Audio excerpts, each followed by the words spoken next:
The following news segment is produced for MTN by the Western Ag Network. Now, here's your Farm and Ranch report from the Montana Ag Network.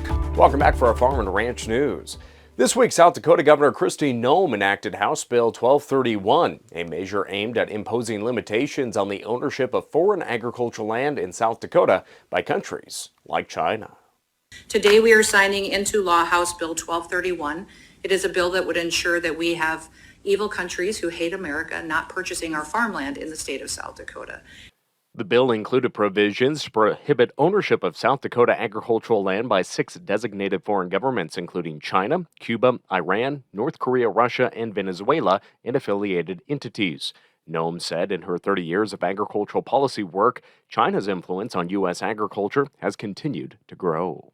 I have watched over those 30 years China come into our country. Every day our federal government overspends and we borrow money, we sell our treasury bonds, and we sell them to China just to operate our federal government.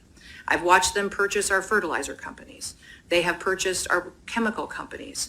They have purchased our genetics and stolen our IP. They manipulate their currency. Their goal is to dominate the world, and the way they do that is by taking out America.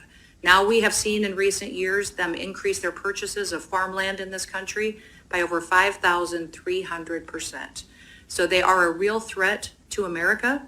And here in South Dakota, because we recognize how strategically we are placed, the importance that we have in the weapon systems that will protect this country far into the future, that we're taking that seriously and signing a bill like this into law. Noem said the bill not only addresses food security, but national security as well. You've heard me speak several times about the importance of Ellsworth Air Force Base, how important it is to our nation's security that we are going to be the home of the B-21s, which will be the next generation bomber that will protect this country for the next 50 years. And it's important that we know who the neighbors are there, because China is aggressively purchasing up land and purchasing up properties close to our strategic national areas that will house our greatest weapons, and we're going to ensure that in South Dakota that never happens.